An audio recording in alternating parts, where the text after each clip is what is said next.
Welcome to the Binge List. I am your host, Paul Chappell, your humble and easily annoyed host. And I am reviewing Umbrella Academy Season 2 as promised and on time. I saw it in one sitting, and I prefer not to do that. I would very much like to see this show the way it unfolds for most people over a number of days, but I've sat through it today for you. And what is my certified rating? Well, we'll get to that in a few minutes. Let me just go ahead and spill the beans. You know I liked it. I said I was going to like it. I loved the first season. This season looks so very interesting. If you saw my video about that first scene that Netflix released, of course I was going to like it. But I went in with no trepidation. And I was pleasantly surprised because usually when I go in without any trepidation, I'm usually disappointed. I'd rather go in kind of pessimistic and be pleasantly surprised. But in this case, I went in thinking it would be good, and it was good. So if you're just looking in for that, maybe you should turn it off. I'll have some light spoilers, and I will warn you when I do have a spoiler.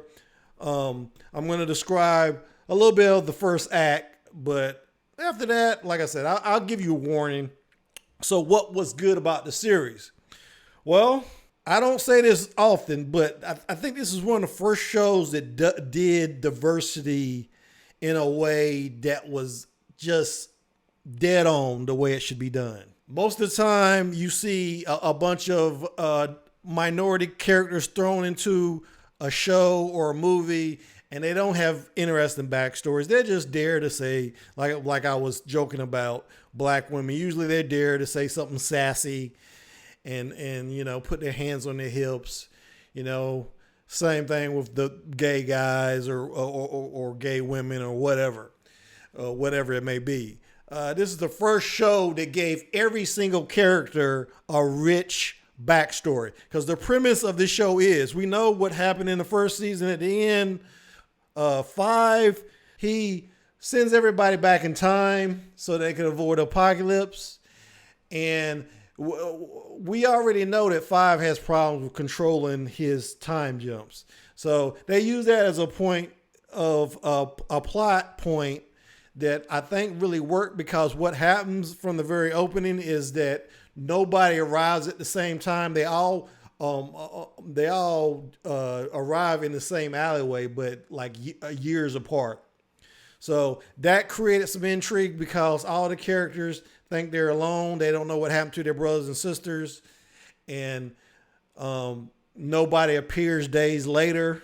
Because like I said, each jump is I think it's on an average of a year between. So for example, I think Allison showed up first in that alley, and then Klaus would arrive in that alley a year later. And like I said, all of them had to figure out what they were going to do when their brothers and sisters didn't show up. And what a lot of them did, they just went on with their life. So I thought that was fascinating.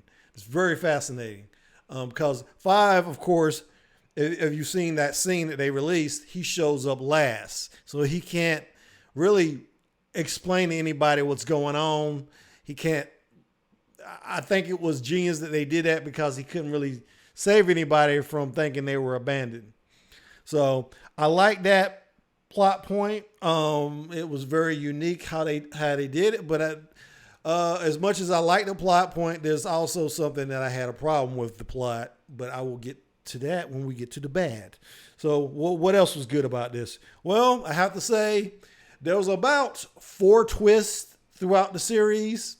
And usually, if you saw my review for Hunters, you will know that on that show in particular, the twists were so outlandish that I ended up hating everything that was good about the show. And I have to say, the twists that they had in this show, not only were they surprising, because usually you can figure out what the twist is going to be, but I did not. Some of the twists they had, I didn't see them coming from a mile away, which is very good. And almost none of them were really corny. Because sometimes you just get the idea that the writers are trying to shock with a twist instead of actually make the show good. And I think all of the twists in this show actually made the show better. So, but there was one twist that went a little bit beyond the pale, kind of jumped the shark. And I won't reveal what that is. Maybe we'll talk about it in the future. But yeah, I was kind of disappointed in one. But I mean, it didn't destroy my enjoyment of the show. And they end the show on a cliffhanger, which is what I like to see. You want that cliffhanger, and they did that the same thing in the first season. But you want that cliffhanger so you know people will be anticipating that next season. And man, it's going to be hard waiting for that next season, knowing that it's going to be another year before we see it, or maybe longer if the virus has its way. So.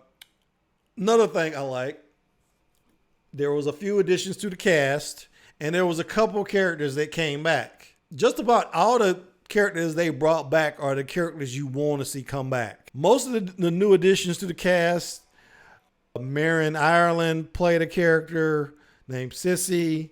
Ratu Arya, she was a great addition to the cast. She's playing this mental patient because... well, one of the other things that I want to point out was great that each character handled their isolation in the past different ways. Some were more successful with other. We found out that Diego is in an insane asylum because he's trying to kill Lee Harvey Oswald because he wants to prevent, because they all go back in time and they get stranded nearly the same time as John F. Kennedy's assassination. So he is in a mental institution at the beginning of the show. Vanya. Now, this is probably the only cliche I saw this season, because usually they have these weird things happening on the show, and this was not kind of weird. It was kind of, like I said, cliched. She got amnesia. She gets hit by a car. So she doesn't...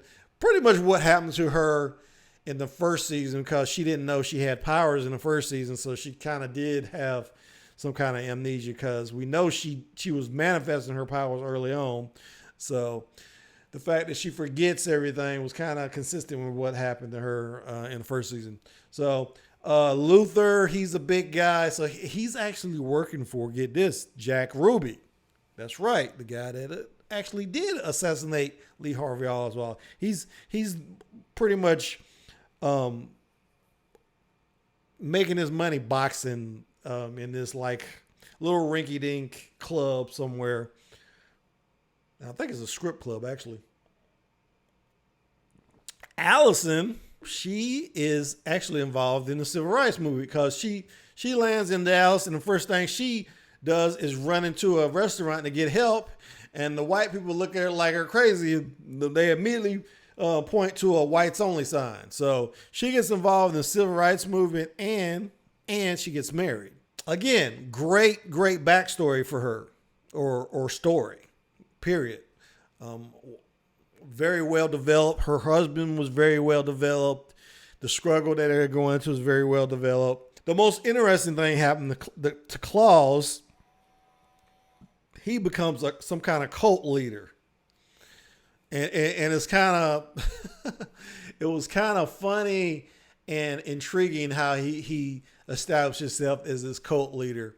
You know, he goes to live in San Francisco for a while, but he comes back to Dallas. But so yeah, he had the most interesting, as far as how they handled their isolation in the past. His probably was the most creative, I think. Not necessarily the most satisfying, but the most creative, and it was great. So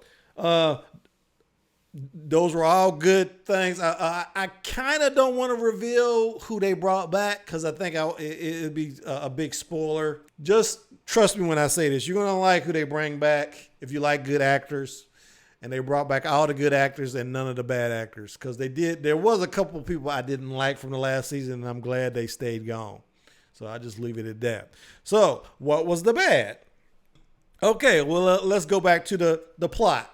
The plot, like I said, I like what they did with the plot in the beginning, but then when Five finally deposits himself in Dallas, and they give him something to do. He's pretty much the guy that drives the plot for it, and you find out what he's trying to do, and you've already seen this in probably the trailers. He's trying to prevent another apocalypse, which is exactly what they were trying to do in the first season. So I felt some of the story beats were kind of repetitive. They just matched everything. I mean, that's not necessarily a bad thing, because they do that a lot in sequels to movies. You look at a movie like, I don't know, any James Cameron sequel, like the Terminator. Terminator 2 had all the same beats as the first movie. Aliens had all the same beats of the first movie. So, I mean, it has been done before. But I thought it was very creative the way they did it. But at the same time, there was so much that they copied from the first season that wasn't really fresh. But that's not to say it wasn't good and wasn't entertaining. It was entertaining. I got to nitpick something. So, what else? Well, and I found this problem with a lot of these shows now. The middle of the season kind of dragged. I think we're to a point now where most of these shows need to be. They would probably do better if they were like 8 or 9 episodes, because this season was, of course, 10 episodes.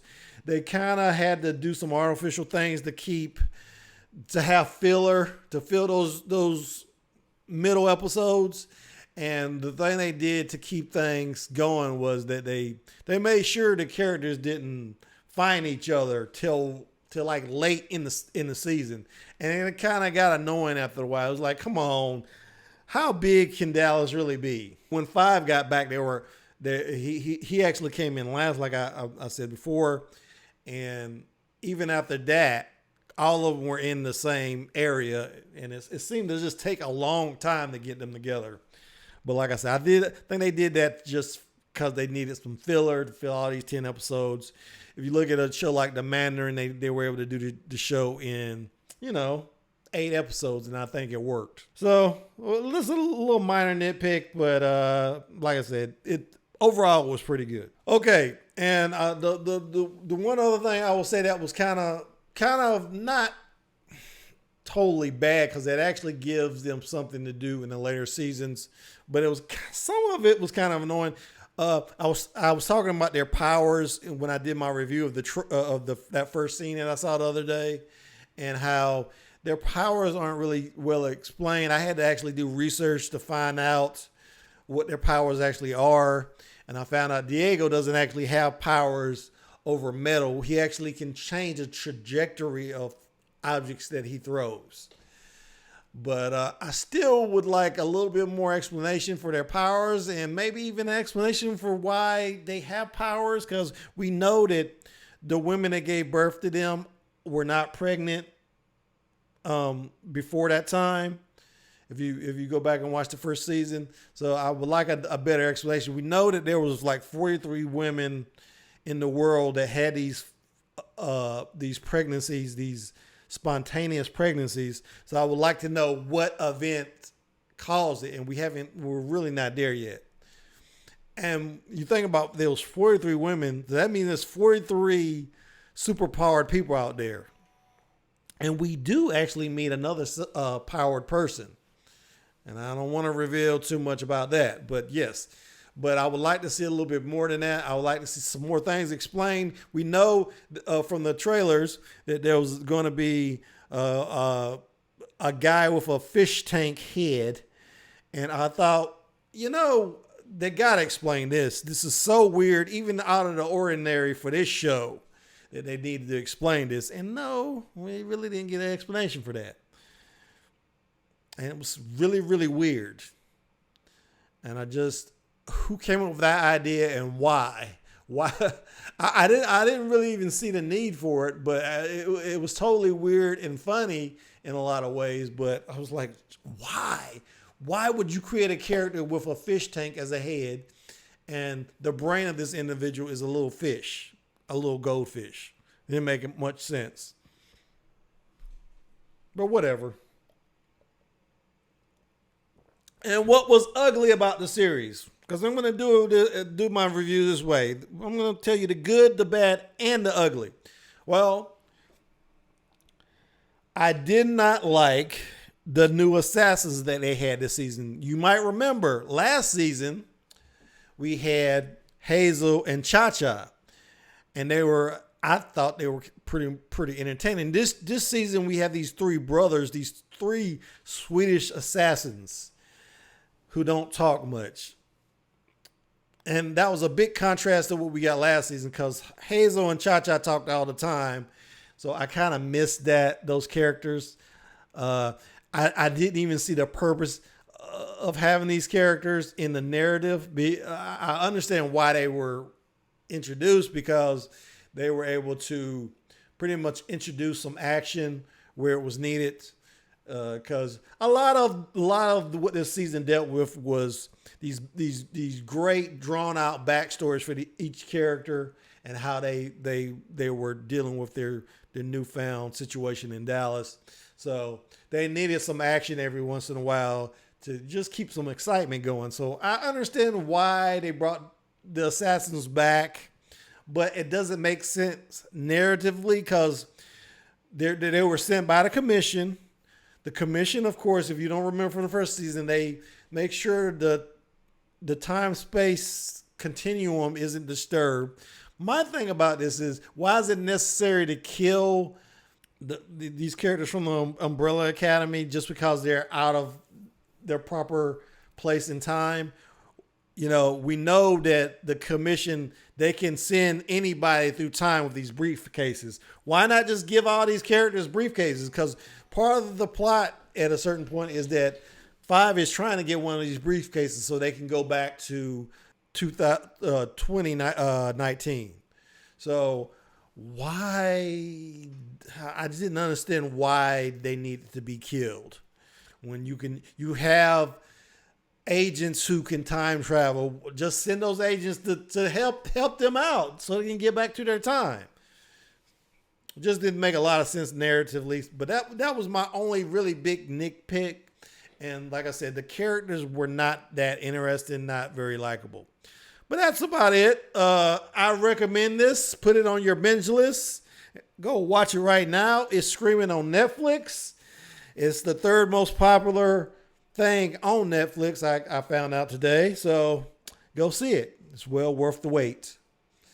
So that's all I got for today. I'd like to thank my subscribers once again. If you haven't subscribed, smash that subscribe button. Don't wait any longer. Ring the bell if you're already a subscriber so you know when my next video drops. And I will see you when I see you. Thanks for watching.